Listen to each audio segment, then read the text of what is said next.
Newton's law of cooling का concept है कि अगर हमारे पास कोई एक बॉडी है जिसका टेम्परेचर है T, कैपिटल T, हमेशा ध्यान रखिए टेम्परेचर का जो डिस्कशन हो रहा है वो केल्विन में, जिसका टेम्परेचर है T, कैपिटल T, और सराउंडिंग जिसका टेम्परेचर है T नॉट। अगर हमारे बॉडी और सराउंडिंग के बीच का टेम्परेचर का डिफरेंस बहुत लार्ज नहीं है, तो जो भी यहाँ पे हीट का रेडिएशन होता है पर unit time, rate of heat flow, that will be directly proportional to temperature difference between body and surrounding. That will be directly proportional to temperature difference between body and surrounding. क्या कह रहे हैं समझो। मान लो जैसे हमारे पास ये एक बॉडी है और इस बॉडी का टेम्परेचर है T, और ये एक ऐसे सराउंडिंग में एनवायरनमेंट में रखा है जिसका टेम्परेचर है T नॉट। सराउंडिंग का टेम्परेचर है T नॉट। समझना कि ये जो T है वो T नॉट से बड़ा है, तो हमेशा इस बॉडी से हीट निकलेगा, सराउंडिंग में जाएगा। So if T minus T naught is not very large, अगर T माइनस T नॉट बहुत बड़ा नहीं है, then rate of loss of heat will be directly proportional to T minus T naught. Then rate of loss of heat proportional T minus T naught. Rate of loss of heat को आप लिख सकते हैं dq by dt, and that dq और loss है तो यहाँ minus लगेगा, so proportional will be equals to T minus T naught.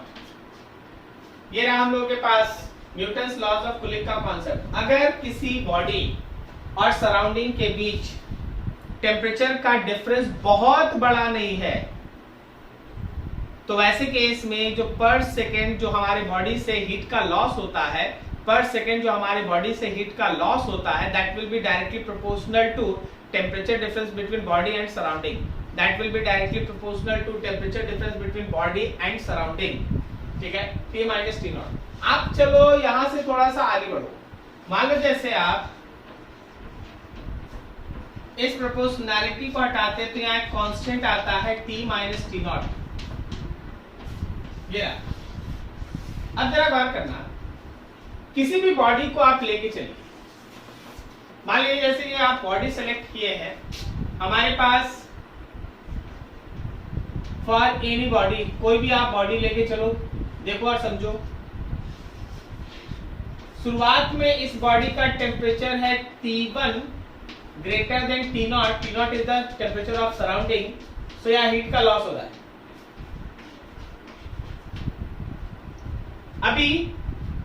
अभी अगर हम लोग इस पर्टिकुलर बॉडी का dq लिखे तो क्या हम लिख सकते हैं ms dt, कैसे है ना, q होता है ना ms del t, तो dq का वैल्यू हो गया ms dt। Now see that, so यहां पे माइनस ऑफ ms dt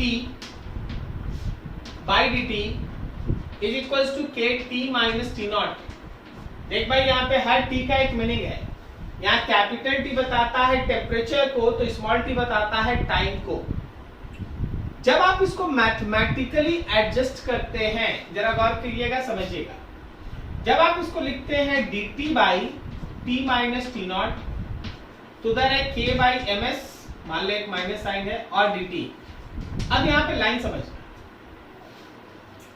किसी भी बॉडी का टेम्परेचर मान लो जैसे 50 डिग्री सेंटीग्रेड है और वो एक सराउंडिंग में रखा है जिसका टेम्परेचर 27 डिग्री सेंटीग्रेड है। अच्छे से समझ, किसी बॉडी का टेम्परेचर 50 डिग्री सेंटीग्रेड है और वो एक सराउंडिंग में रखा है, उसका टेम्परेचर 27 डिग्री सेंटीग्रेड है, तो ऑब्वियसली जो मेरा बॉडी है उसका टेम्परेचर 50 से कम होगा, क्योंकि बॉडी से हीट लॉस होगा, बराबर। कितने समय के बाद, 2 मिनट, 5 मिनट, 10 मिनट, आधा घंटा, कितने समय के बाद बॉडी का टेम्परेचर 50 से 50 से घट के 40 हो जाए, या 50 से घट के 45 हो जाए, something like that, you have to integrate that. Zero time में एक टेम्परेचर T1 और T टाइम के बाद एक नया टेम्परेचर T2। क्या आपको ये लाइन समझ में आया? बताओ जरा सोच के, T वेरिएबल है कि T नॉट वेरिएबल है?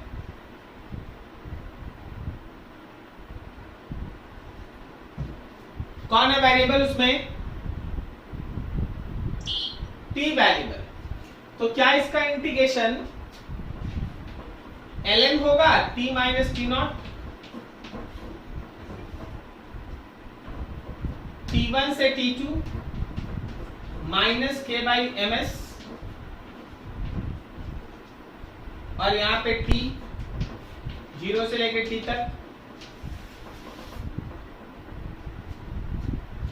अब आप इसमें इंटीग्रेशन का यूज करें, ln T2 minus T naught minus ln T1 minus T naught is equals to minus K by MS and time T। So आप इसको लिख सकते हैं ln T2 minus T naught by T1 minus T naught is equals to minus K by MS and time T। ln को आप चाहेंगे तो log form में लिख सकते हैं। जब आप इसको लॉग फॉर्म में लिखेंगे then your relation is 2.303 log T2 minus T naught by T1 minus T naught is equals to minus K by MS and T। ये रहा relation, T2 minus T naught divided by T1 minus T naught is equals to minus K by MS and T। ये relation है, लेकिन इसका sense student को समझना होगा, इसका सेंस आपको समझना पड़ेगा। कोई एक बॉडी देखो और समझो, यहां फिगर देखो, मान लो एक बॉडी, इसका टेम्परेचर है अभी T1, फिर ये T1 टाइम लेता है और टेम्परेचर हो जाता है T2, ठीक है। अब सोच, अगर हम तुमसे ये कहें कि मान लो जैसे शुरुआत में था 50 डिग्री सेंटीग्रेड, उसके बाद ये हो गया 45 डिग्री सेंटीग्रेड, तो बताओ जरा 45 से किसी टेम्परेचर 40 डिग्री सेंटीग्रेड तक होने में इसको नया कितना समय लगेगा? अगर पुराना टाइम उसको लगा है 6 मिनट, तो बताओ नया टाइम कितना लगेगा? क्या ये क्वेश्चन समझ में आ रहा है? कोई एक बॉडी है जो सराउंडिंग में रखा है, सराउंडिंग का टेम्परेचर है 27 डिग्री सेंटीग्रेड, ठीक है। 50 डिग्री सेंटीग्रेड से 45 डिग्री सेंटीग्रेड तक होने में बॉडी को समय लगता है 6 मिनट। तो बताओ 45 से 40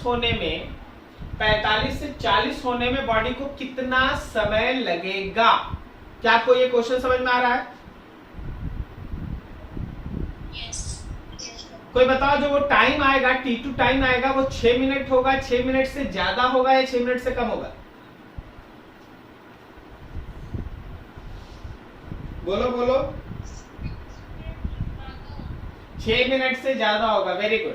अब अगर आप उसको एग्जैक्ट निकालना चाहते हैं तो आपको ये लाइन 2 बार लिखना पड़ेगा, ये लाइन 2 बार लिखना पड़ेगा। एक बार यहां से यहां तक सोचिए, T2 में 45 आएगा, T0 में 27 होगा, T1 में 50 आएगा, T0 में 27 होगा, K बाई MS टाइम होगा 6 मिनट। फिर दूसरी बार में होगा T2 में होगा 40, T1 में होगा 45 और T0 में होगा 27, K बाई MS और ये T निकालना होगा। जब आप दोनों का रेशियो फाइंड आउट करेंगे K बाई MS कट जाएगा और फिर आप नया T निकाल पाएंगे। क्या आप समझ पा रहे हैं? ठीक, चलिए नोट कीजिए अच्छे से इसको।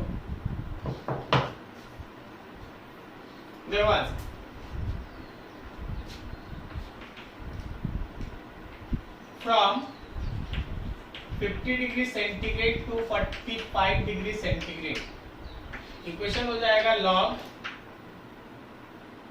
log T2 45 का 45 माइनस T0 27। अब देखो ऊपर और नीचे डिफरेंस इन टेम्परेचर है, तो चाहे हम लोग केल्विन में लिखे या डिग्री सेंटीग्रेड में वैल्यू सेम होगा। K/ms और टाइम में 6 मिनट, ये इक्वेशन 1 हुआ। From 45 degree centigrade to 40 degree centigrade, 45 degree centigrade to 40 degree centigrade, log 40 minus 27 divided by 45 minus 27, this is equals to K/ms, और एक नया टाइम T2 आपको निकालना है।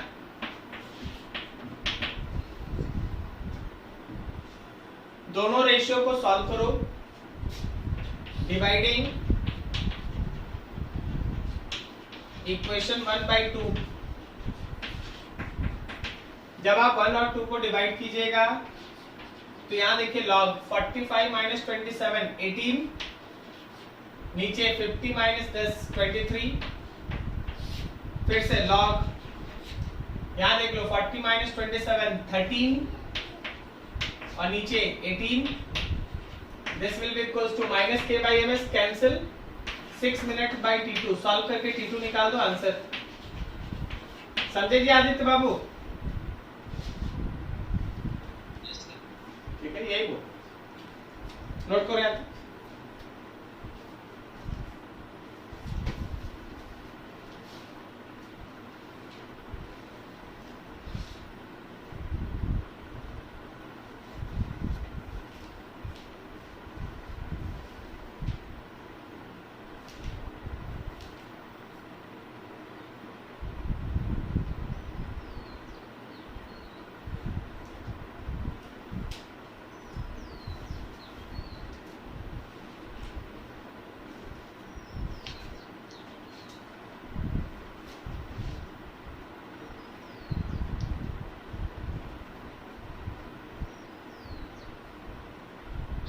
हाँ बोलो ना।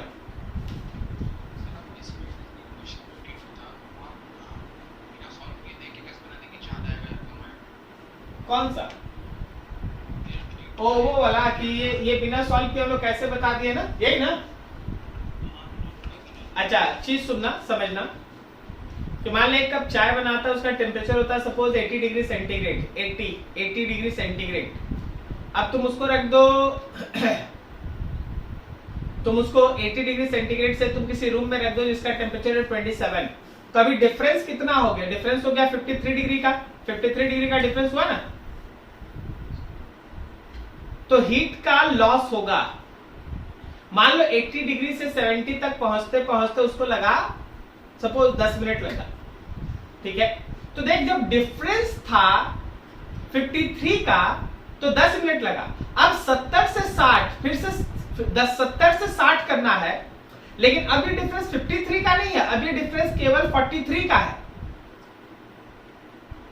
तो हीट का लॉस क्या पहले ही की तरह फास्ट होगा कि थोड़ा कम हीट का लॉस होगा?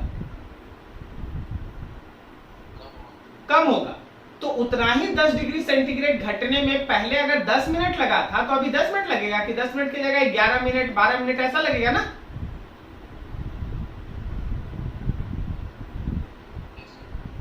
यही चीज बताएंगे। समझ में आया वंश? ठीक।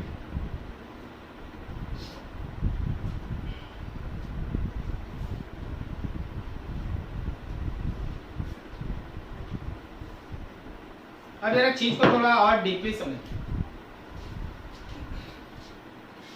अगर if T temperature of body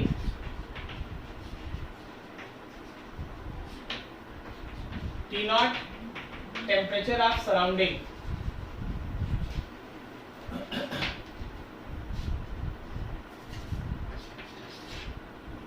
अगर ऐसा है कि T minus T0 is small, अगर T minus T0 काफी छोटा होता है तो यूज करना, use Newton's law of cooling. आप Newton's law of cooling use करें। ठीक है, मतलब हो गया minus of D Q by D T जो आप पढ़े अभी तक, k times of t minus T naught and find unknown. But अगर ऐसा है कि t minus T naught is large, अगर t माइनस टी नॉट बड़ा है जैसे बॉडी का टेम्परेचर है 600 डिग्री सेंटीग्रेड और किसी रूम में रखा है जहां का टेम्परेचर है 27 डिग्री सेंटीग्रेड, अब बॉडी का टेम्परेचर है 600, रूम का टेम्परेचर है 27 degree centigrade, the gap is so much large, it is more than 500 and so on, so you can not use Newton's law.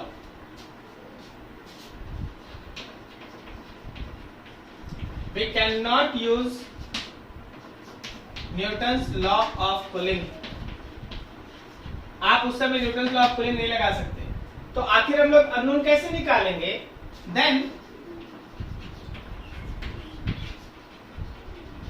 we have to go through Stephen's law।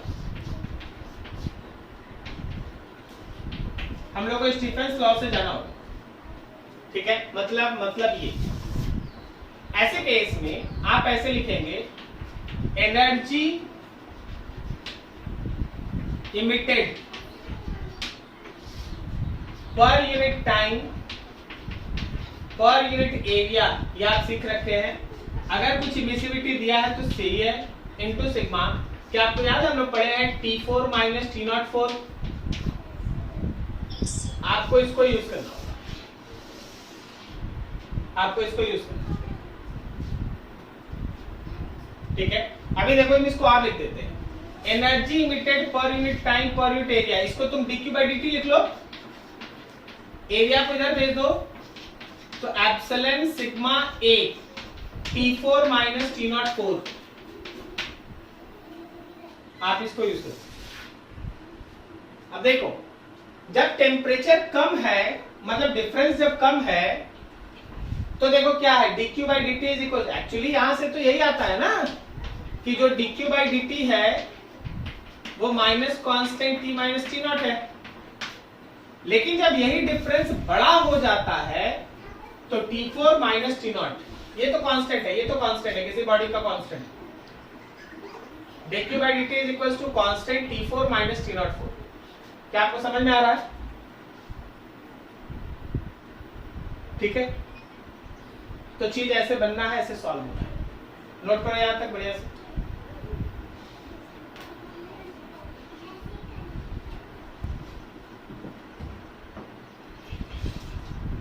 Next हम लोग के पास Wien's displacement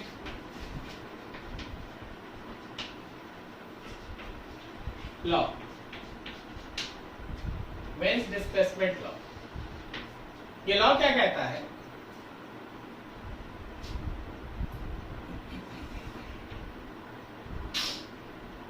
आप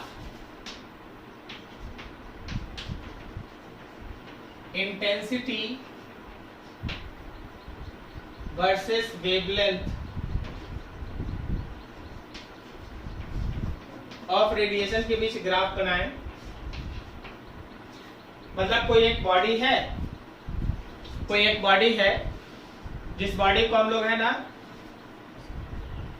एक body है, उस body पे हम लोगों का मान लो जैसे टेम्परेचर है T1 और उस टेम्परेचर पे गर्म करने के बाद बॉडी से रेडिएशन इमिट हो रहा है।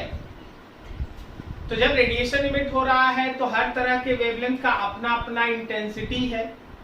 देखा गया कि जब बॉडी का टेम्परेचर T1 रखा गया तो जो रेडिएशन उसके अंदर से इमिट हो रहा है, जो एनर्जी उसके अंदर से बाहर आ रहा है, जो हीट उसके अंदर से बाहर आ रहा है, उसके अलग अलग रेडिएशन के अलग अलग वेवलेंथ को जब इंटेंसिटी के साथ आप प्लॉट करते हैं, then your graph is somewhere like that.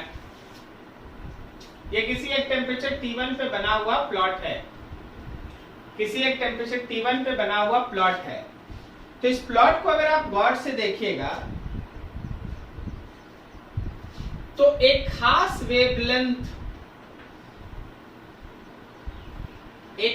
Wavelength का इंटेंसिटी मैक्सिमम है।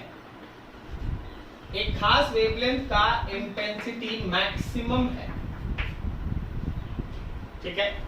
अब देख, पहले मान लो वो बॉडी था 300 डिग्री सेंटीग्रेड पे, और उस पे आप 300 डिग्री सेंटीग्रेड पे आप ग्राफ बनाए, ऐसे आया। अब आप उसी बॉडी को 500 डिग्री सेंटीग्रेड तक गर्म कर दीजिए, और फिर उसके इंटेंसिटी और वेवलेंथ के बीच का ग्राफ बनाइए।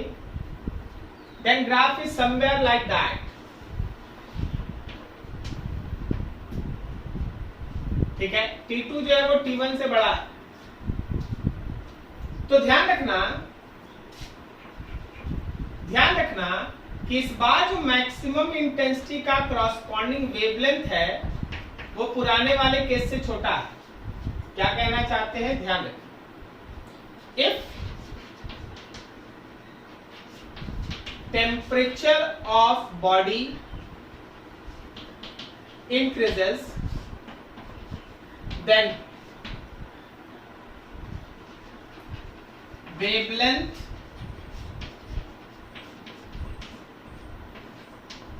associated with maximum intensity of radiation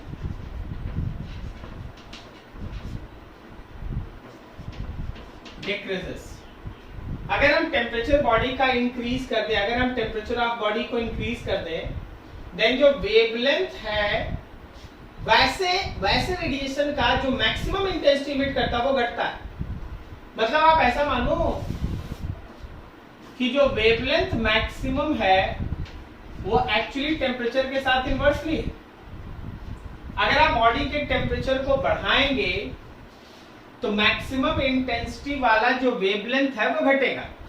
अगर आप बॉडी के टेम्परेचर को बढ़ाएंगे तो मैक्सिमम इंटेंसिटी वाला जो वेवलेंथ है वो घटेगा। जैसे ही आप प्रोपोर्शनल हटाते हैं, यहाँ पे कांस्टेंट आता है b,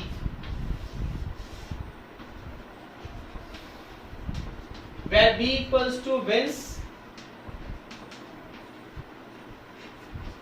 डिस्प्लेसमेंट कांस्टेंट, और इस b का वैल्यू होता है 2.9 into 10 to the power -3 and the unit is Kelvin meter, ठीक है ना। ये b का वैल्यू है, वेन्स डिस्प्लेसमेंट कांस्टेंट का वैल्यू है।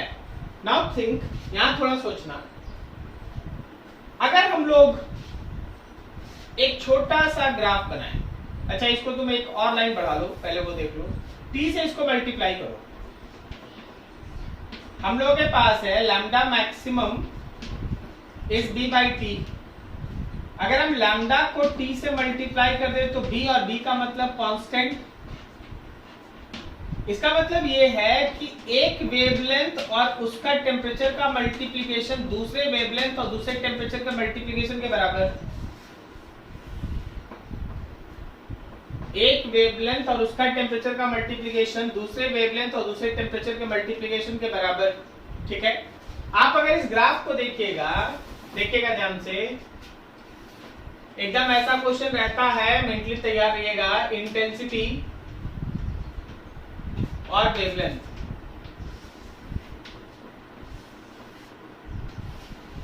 Like that.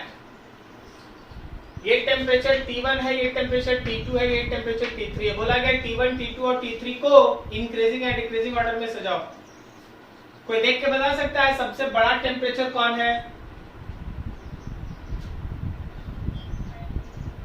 सुनाई नहीं दिया, थोड़ा कस के।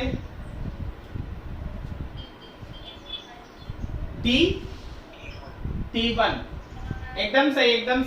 देखिए T1 के लिए मैक्सिमम इंटेंसिटी का वेवलेंथ यहां है λ1। T2 के लिए मैक्सिमम इंटेंसिटी वाला वेवलेंथ यहां है λ2। और T3 के लिए मैक्सिमम इंटेंसिटी वाला वेवलेंथ यहां है। तो ऑब्वियसली आपको ग्राफ में दिख रहा है कि λ1 से बड़ा है, λ2 से बड़ा है, λ3, तो टेम्परेचर इसका उल्टा होगा। तो सबसे बड़ा टेम्परेचर T1 और सबसे छोटा temperature T3। This is all about wins displacement law. अच्छे से देख लो, कहीं डाउट है पूछ लो।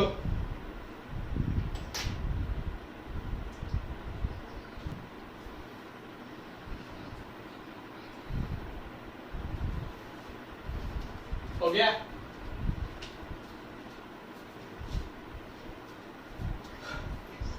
समझ में आया सारा चीज? चलो ठीक है। अभी देखिए यहां तक है ना चीजें खत्म है, लेकिन एक सोलर ल्यूमिनोसिटी या फिर ऐसा कहो सोलर कांस्टेंट, इन सब से रिलेटेड, मतलब सन से जो रेडिएशन इमिट होता है उसका कितना हिस्सा हम लोग तक पहुंचता है, इन सब पे भी बेस्ट है ना बहुत सारा चीज पैरामीटर्स है ना कांस्टेंट कैलकुलेशन में आता है। क्या आपको यहां तक कोई दिक्कत है?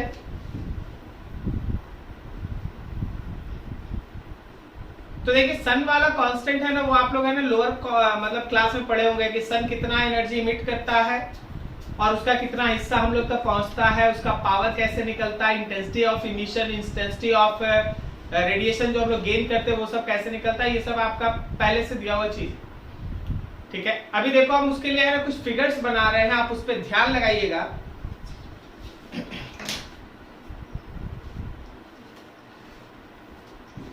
देखो जी, क्लास में आप ही लोग नहीं है, यहाँ पे और भी 2-3 लोग पढ़ाई कर रहा बहुत। ठीक है, चलिए ध्यान लगिए, फिगर पे ध्यान देना। ये तुम्हारा है सन, इस सन का अपना रेडियस है स्मॉल आर, या सन का रेडियस है कैपिटल आर, और सन का अपना टेम्परेचर है टीएस। ऑब्वियसली काफी हाई टेम्परेचर होगा। इस हाई टेम्परेचर की वजह से सन जो है वो रेडिएशन इमिट करता है। सन एक परफेक्टली ब्लैक बॉडी है, तो इसका इमिसिविटी आप 1 लेके आप ये सोच सकते हैं कि ये एनर्जी इमिट कर रहा है। अब देखिए पैरामीटर्स देखते चलिएगा, हम लिखेंगे। अगर हम तुमसे बोले कि देखो भाई temperature of sun is given near about it is suppose 13,000 kelvin, 10,000 kelvin, approximately कुछ दिया है, और इमिसिविटी पता है आपको, सिग्मा पता है, तो ऐसे में देखिएगा, ध्यान से देखिएगा, अप्लाइंग स्टीफेंस लॉ, इक्वेशंस पे ध्यान देना।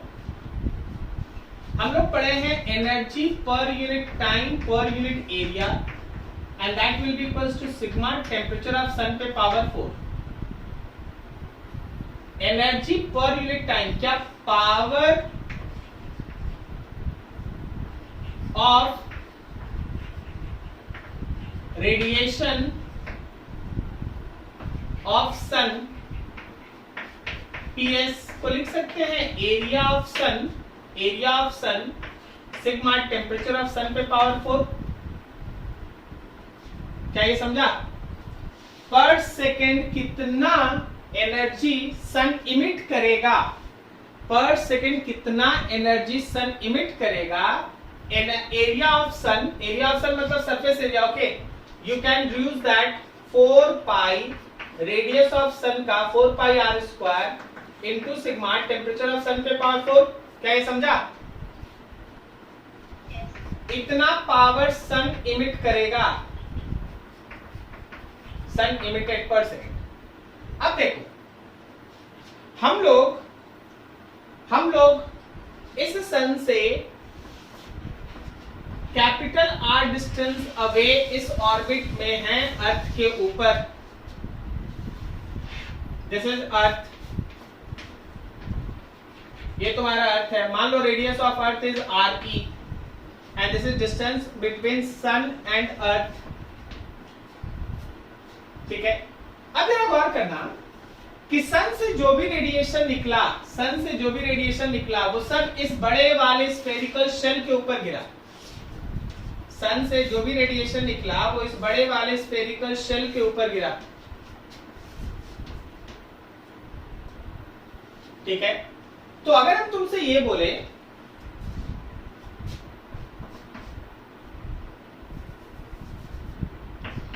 Power of sun radiation received by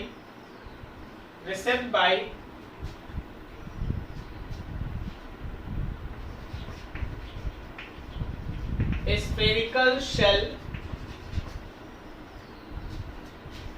of radius small r. Can we write that? Power of sun emitted. बड़ा ध्यान से एक एक वर्ड पे ध्यान रखना, नहीं तो दिक्कत हो जाएगा। अगर हम तुमसे बोले कि ये जो मेरा स्फेरिकल शेल है,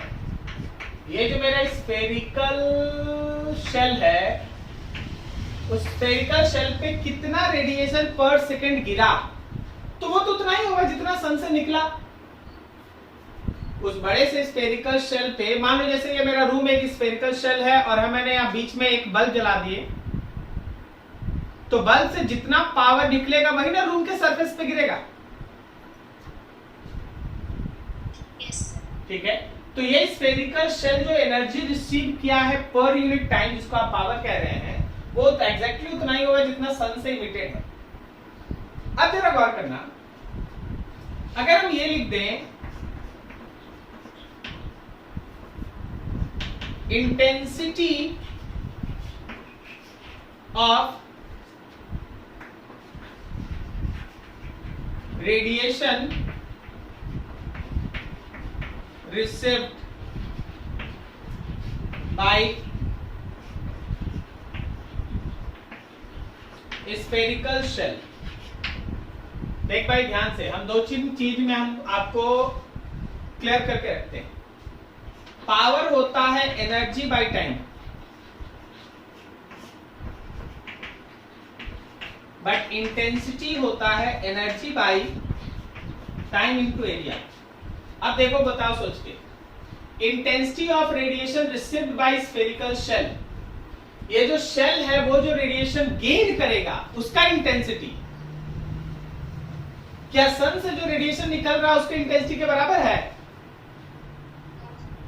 कारण है दोनों का एरिया अलग अलग है। मतलब कि अगर हम इंटेंसिटी ऑफ सन रेडिएशन लिखें on sun surface, then it will be equals to power of sun by area of sun। Area से नीचे डिवाइड कर दे तो क्या ये sigma into temperature of sun पे पावर 4 है, ये वाला, ये नीचे चला जाएगा। एक एक वर्ड पे ध्यान देना, नहीं तो कंफ्यूजन होगा। अब intensity of radiation received by spherical shell कितना है? स्फेरिकल शेल का इंटेंसिटी क्या है? तो याद रखना कि power received by area of spherical shell, spherical shell का एरिया मतलब पावर रिसीव्ड तो पावर ऑफ सन वाला है और एरिया में 4 पाई स्मॉल r स्क्वायर होगा। क्या सही लिखे? बोलो जी, समझ में आया?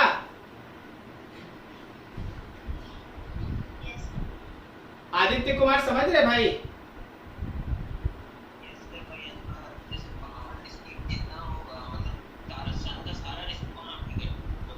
सुना ही नहीं दिया यार, क्या बोले? वो समझ गया, गुड, वेरी गुड। अब जरा बताना तो अपने से सोच के, इंटेंसिटी सन का ज्यादा है कि इंटेंसिटी स्फेरिकल शेल पे ज्यादा है? सन का ज्यादा है क्योंकि उसका एरिया कम है। इंटेंसिटी, पावर दोनों केस में सेम, पावर दोनों केस में सेम है। आप देखिए यहाँ पे पावर दोनों केस में सेम, लेकिन इंटेंसिटी तो अलग अलग है। ठीक है, इंटेंसिटी सन पे ज्यादा है, स्फेरिकल शेल पे कम है। अब अर्थ पे आओ थोड़ा। इंटेंसिटी का मतलब हो गया कि यूनिट एरिया में कितना एनर्जी रिसीव हो रहा है, यही मतलब है। अब अगर तुमसे बोले कि अर्थ कितना पावर रिसीव कर रहा है, या फिर ऐसे बोले, जरा समझना थोड़ा, इधर लिखते हैं, इधर लिखते इंटेंसिटी ऑन अर्थ सरफेस अर्थ के सरफेस पे इंटेंसिटी वही होगा जो इंटेंसिटी स्फेरिकल शेल पे है। स्फेरिकल शेल पे जो इंटेंसिटी है वही होगा। और ये हो गया हम लोगों का, यह हो गया हम लोगों का power of sun divided by 4 pi are square. अब देखो, अगर हम तुमसे बोले कि आखिर अर्थ जो एनर्जी रिसीव कर रहा है उसका पावर कितना है, पावर ऑफ रेडिएशन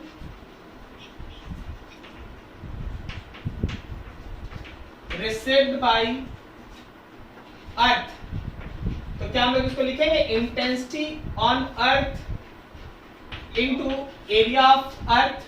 क्या सही जा रहे हैं? अच्छा, इंटेंसिटी तो आपको मालूम है, वहां दिया हुआ है power of sun divided by 4 pi small r square. बोलो एरिया कौन सा होगा? सुनाई नहीं दिया? अर्थ का कौन सा एरिया होगा? मतलब आप फॉर्मूला में क्या लिखेंगे बस यही बता दे। अर्थ का कौन सा एरिया लेगा? 4 पाई रेडियस ऑफ अर्थ का स्क्वायर, या फिर पाई ऑफ रेडियस ऑफ अर्थ का स्क्वायर, या हेमिस्फीयर लेगा 2 पाई रेडियस ऑफ अर्थ का स्क्वायर। क्या लेगा? कितना? तो 2 पाई आर स्क्वायर नहीं लेंगे। कारण ये है कि ठीक है, अर्थ आपको हेमिस्फीयर फॉर्म में है, अर्थ हेमिस्फीयर फॉर्म में है, लेकिन उसका जो फेस सन की तरफ है वो तो सर्कल है। अरे भाई मान लीजिए ये वाला फेस है, तो ये तो सर्कल फॉर्म में ना सन की तरफ है। तो सर्कल का area pi radius of earth का square, pi radius of earth का स्क्वायर। तो this is all about parameters. केवल और केवल अगर हम तुमको टेम्परेचर ऑफ सन बता दें और तुमसे पूछे कि चलो भाई बताओ कि अर्थ कितना पावर रिसीव किया, या अर्थ सन से 1 घंटे में कितना एनर्जी रिसीव किया, अर्थ सन से 1 घंटे में कितना एनर्जी रिसीव किया, तो पहले ये निकालो कि जो हमारा अर्थ का पावर है वो कितना रिसीव किया, अर्थ का पावर, फिर पावर को टाइम से मल्टीप्लाई कर देंगे, टोटल एनर्जी हो जाएगा। हमेशा यही होता है कि अगर हम लोग पावर को टाइम से मल्टीप्लाई कर देंगे तो वो एनर्जी हो जाएगा। थोड़ा समय देकर इसको एक एक लाइन नोट कीजिए, ठीक है? स्क्रीनशॉट लीजिए, तो एक एक लाइन पढ़िए, कहीं डाउट है फिर से बात कीजिए, इस पे समय लगता है। थोड़ा समय दीजिए और एक एक लाइन क्लियर रखिए, नोट करो अच्छे से।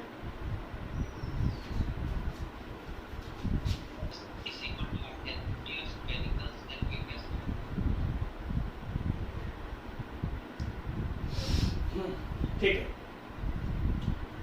मेरे रूम में यहाँ पे है ना एक बल्ब जला हुआ है मान लो, ठीक है, और उसका एक इंटेंसिटी है। तो बल्ब के सरफेस पे अपना इंटेंसिटी है, लेकिन बल्ब से आप जैसे जैसे दूर जाएंगे ना, पर यूनिट एरिया पर सेकेंड जो एनर्जी रिसीव है वो अलग होगा।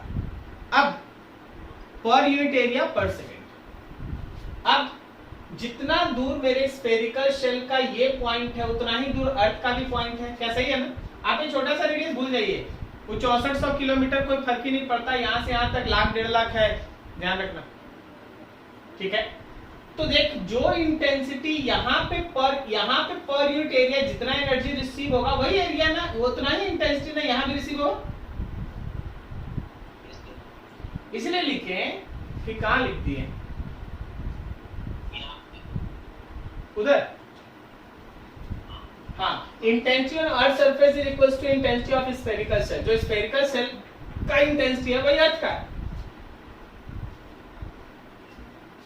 क्योंकि वो तो सन से इक्वल डिस्टेंस पे ही है ना। जितना स्फेरिकल शेल का हर पॉइंट है उतना ही अर्थ भी है।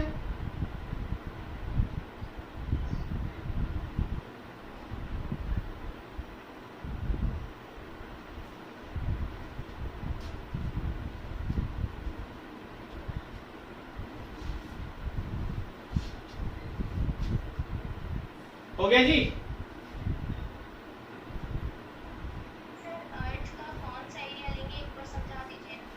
अच्छा, बताते हैं। आप मान लीजिए ग्लोब है और ग्लोब को किसी बल्ब के सामने आप कर दीजिए, तो ग्लोब का ये जो क्रॉस सेक्शन है, cross section pi are square, वही ना बल्ब को फेस करेगा। आप बोलेगा सर देखिए स्पेरिकल हो, हेमीस्पेरिकल है, तो जो हेमीस्पेरिकल वाला आप सरफेस देख रहे हैं वो तो उसका सरफेस एरिया, लेकिन जिस एरिया को वो रोकेगा, जिस एनर्जी को वो रोकेगा, वो कितने एरिया को रोकेगा? वो तो पाई आर स्क्वायर ही रोकेगा ना। तो उसी को आप फेस लेंगे ना, उसी एरिया को रोक रहा, उसी एरिया को रोक रहा, उसी एनर्जी को रोक रहा, तो पाई आर स्क्वायर। करेक्ट है?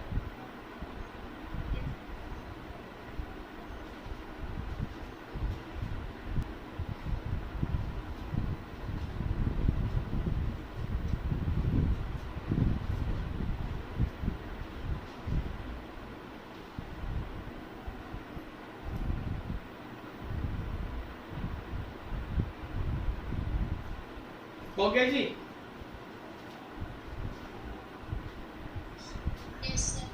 ठीक, चलो एक क्वेश्चन लिखो तो थोड़ा, एक क्वेश्चन लिखो फटाफट।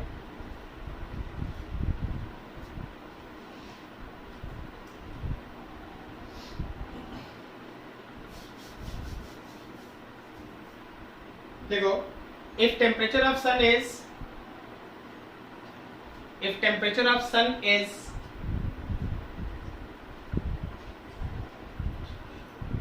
T naught Kelvin, comma, radius of sun is a small a, radius of sun is a small a, comma, orbit of earth around sun, orbit of earth around sun have radius b small b, orbit of earth around sun have radius b and radius of earth is c, and radius of earth is c, then find total energy, then find total energy, first में लिखो emitted by sun, emitted by sun, second में लिखो received by earth,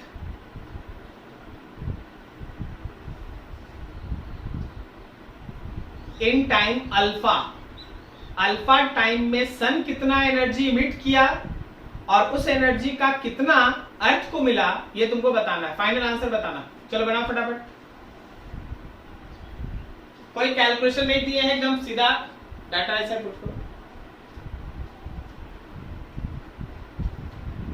हो गया जी?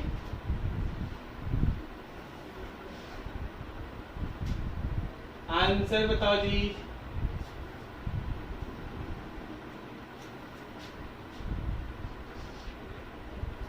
Energy emitted bye सन कितना है और energy received by अर्थ क्या है?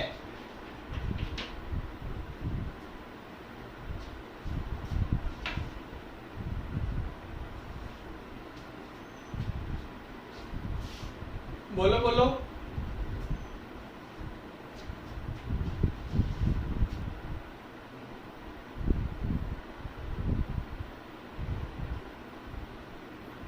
अरे बोलो यार, जल्दी खत्म करो।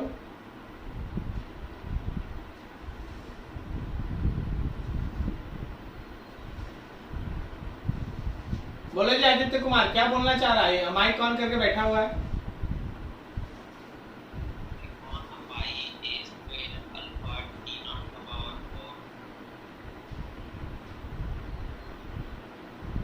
Four pi A square sigma T naught पे पावर 4 इंटू अल्फा, यही है पहला क्या आंसर?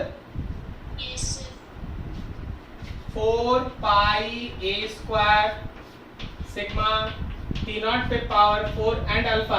क्या सबका सही आंसर है फर्स्ट वाला? Yes sir. वेरी गुड, सही है, एकदम सही। दूसरा बता दो।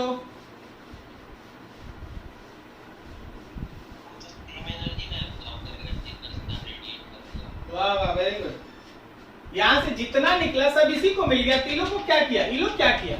इलो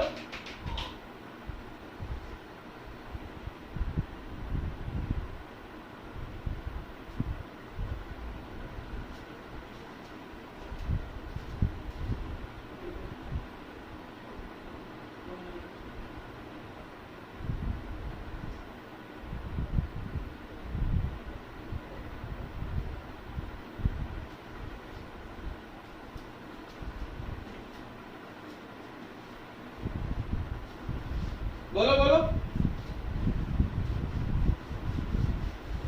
सन का सारा एनर्जी अर्थ को ही नहीं ना मिलता भाई, बाकी प्लैनेट्स को भी तो मिलता है, बाकी और स्पेस में भी तो रहता है ना। बात समझ रहा है ना? सब अर्थ को कहां मिलता है? अर्थ को तो इसी हिस्से का एनर्जी मिलता है। हाँ बोलो ना।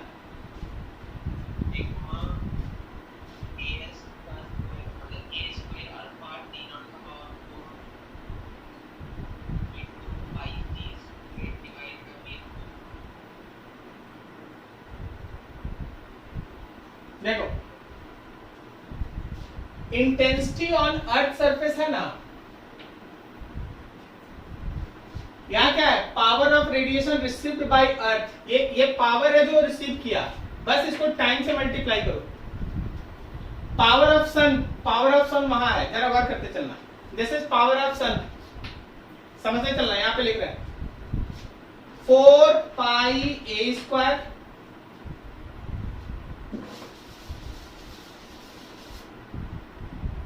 4 pi A square sigma T naught पे पावर 4, ये हो गया power of sun, divided by 4 pi जो स्फेरिकल शेल था उसका डिस्टेंस ए है ना, सॉरी बी है, बी का स्क्वायर इनटू यहाँ पे मल्टीप्लाई है। मल्टीप्लाई किससे है?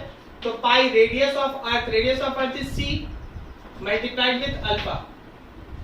ये 4 पाई से 4 pi cancel, A square sigma T naught पे power 4 pi C square alpha divided by B square. देख लो